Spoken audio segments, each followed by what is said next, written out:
Good morning, students. Now, in the last video, we discussed about conservation of wildlife and forest. Now, we are going to discuss about types and distribution of forest and wildlife resources. Types and distribution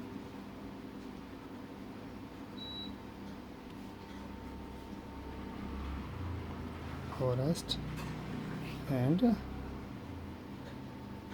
wildlife resources.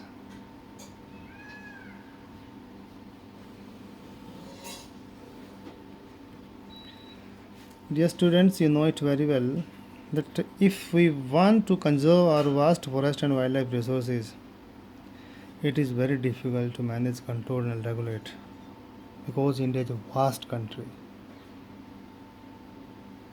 So, in country like India, which is a vast country, it's not that much easy to manage or control or even regulate the forest or wildlife resources. Even then, we are trying our level best to manage all these resources of ours.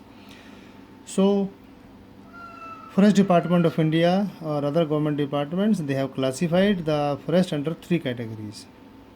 Number one is reserved forest. Reserve forest. Around 50% of India's forests are reserved forest. Nobody is allowed to enter these forests. Okay, and the government manage the resort in these forests because they provide us the most important trees of economic value. Economic value, like teak, शीशम, cheer or pine, sal.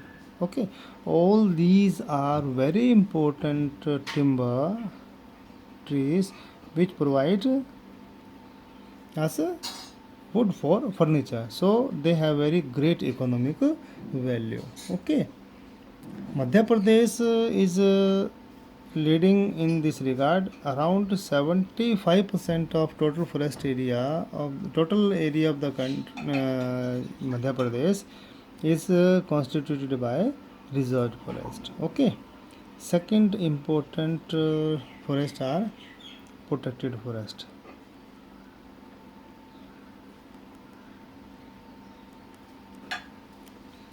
Around 25% of the forest in the country are protected forest.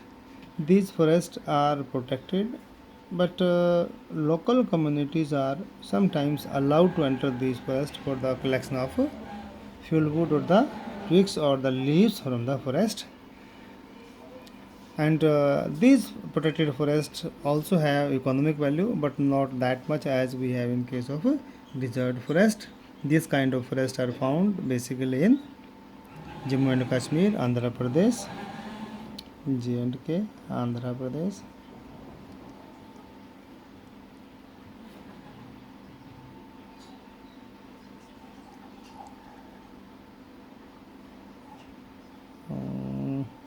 sorry, J&K I think is found in J&K constitutes reserved forest. Sorry, reserved forests are found in J&K, Andhra Pradesh, Odisha, Tamil Nadu, Kerala, etc. Okay, so here protected forests are found in 25% of the area of the country, and these forests are not that much of economic value, but still they have economic value. That's why protected. Only a few people are allowed to enter these forests for the collection of firewood, etc., as we discussed. Okay, this kind of forests are found in the area where agriculture is in dominance, like Bihar, Haryana, Punjab, Rajasthan. Okay, Himachal Pradesh. So,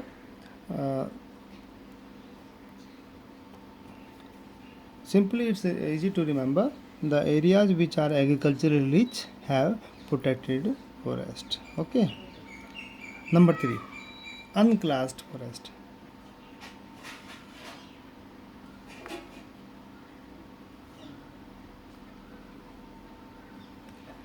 Unclassed forests are basically found in north eastern part of India, be it Arunachal Pradesh, Assam, Sikkim,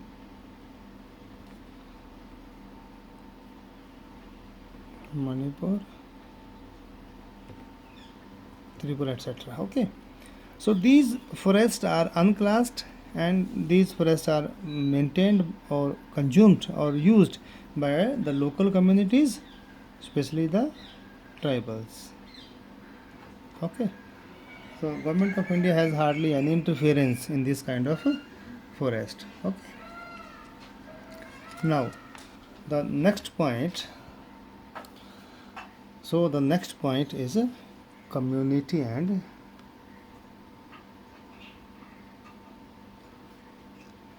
conservation.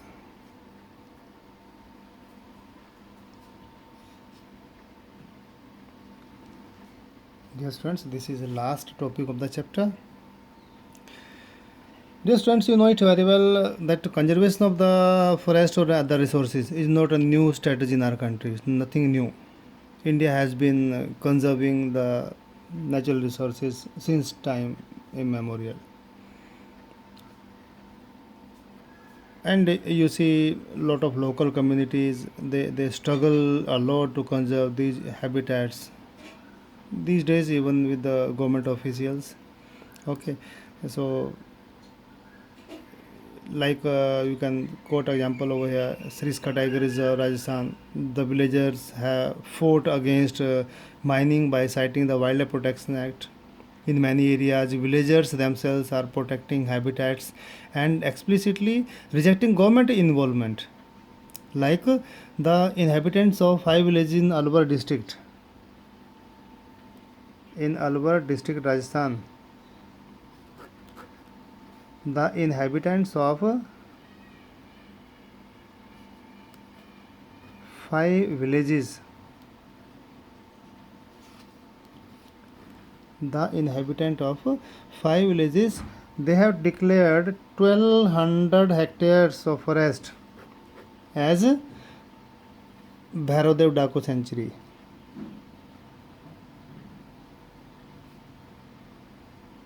Sanctuary.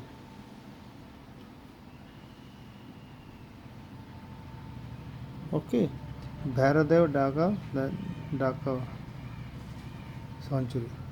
Actually, lot of people apart from Alwar district, a lot of people in our country, I can quote a few more names over here, like Rajinder Singh. He is a great environmentalist in Rajasthan, in and surrounding Alwar district. He also has a lot of efforts to protect the forest life. Even a village Paliwal or village of Paliwals in Rajasthan, okay, they have done a lot to save the environment. Or you see bawdis, pokhars, or the ponds or talabs, these all are part and parcel of our life, and these are all are part of our conservation strategy in our country. Okay, sacred groups, you know it very well. A lot of people in our country, they worship the trees, and they consider the forest as a sacred groups. You can quote example over here, the Mundas and Santhals of Bihar and Odisha. Mundas, Santhals, they are from Odisha and you can say Chotanagpur region. They worship Mahua, Kadamba tree. They worship Mahua, Kadam trees. That is also found in Mathura also. So these people, they worship these two trees. Apart from these tribes of Odisha and Bihar, they also worship tamarind, imli. इमली के पेड़ की पूजा करते हैं वो लोग. They also worship mango tree. Even in North India, we also use the leaves of mango in our all auspicious events or festivals. Apart from these, people, banyan tree, these all are worshipped by all of us. You know it very well. You can see in your surroundings on different occasions. So people of India have lot of you can say respect and concern for their surroundings, and they conserve them because they know it very well that unless and until their surroundings are safe, unless and until the wildlife or the forests are conserved, their own survival will be in danger. Okay. So these are a few. Apart from these very important movements, you might have heard about protection of the forest or the wildlife or even your community, a Chipko movement. Chipko movement is very important movement of India. This movement was in Himalayas. It was you can say started by Mr. Bahuguna, Sundarlal Bahuguna. Mr. Sundarlal Bahuguna, a great environmentalist. They hugged the trees because the trees were being cut for the Tehri Dam. Okay, so people did not allow the government of the country to cut the trees in that area. Apart from that, Beej Bachao Andolan, Beej Bachao Andolan. It was in Tehri. Okay, and Navdhanya.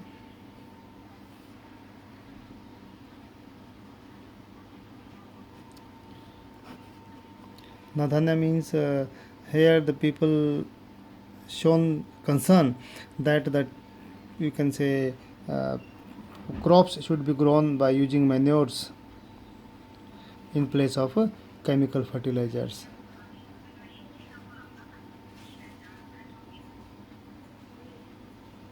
So they were against the use of chemical fertilizers, or they protested the use of chemical fertilizers.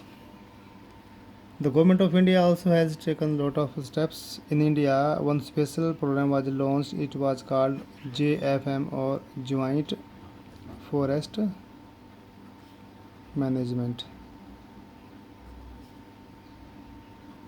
Okay, it was launched in I think in Odisha. So the government of India know it very well. Know it very well that any of the conservation planning or any of the you can say protection cannot be done by the government itself, rather unless and until the local people or the local communities are involved in it. That's why this program was launched, Joint Forest Management. Under this program, the people of the surrounding area were also made part of the management, and for you can say saving the, or you can say, or these communities simply were given the right to intermediary benefits like a non-timber forest produces, and they were also given share in the timber harvested by successful protection. It means if they were able to save the trees with the help of the local people, they were given the right to collect the fuel wood or leaves or twigs from the forest at the same time. If they were able to save the trees, whenever the timber was sold in the market, a share of the profit was also given to the local communities. That was a good initiative, and the people of the surrounding area took a lot of initiative in that one. So dear students, you know it very well, no planning can be successful unless and until the local people or the surrounding people are involved in it. So people participation or the local community participation is a must for the protection of any you can say forest or wildlife in any part of the world. So with this, the chapter is over. So whatever problem you might be facing, you can discuss with me, my phone number, or you can WhatsApp. Okay, thank you.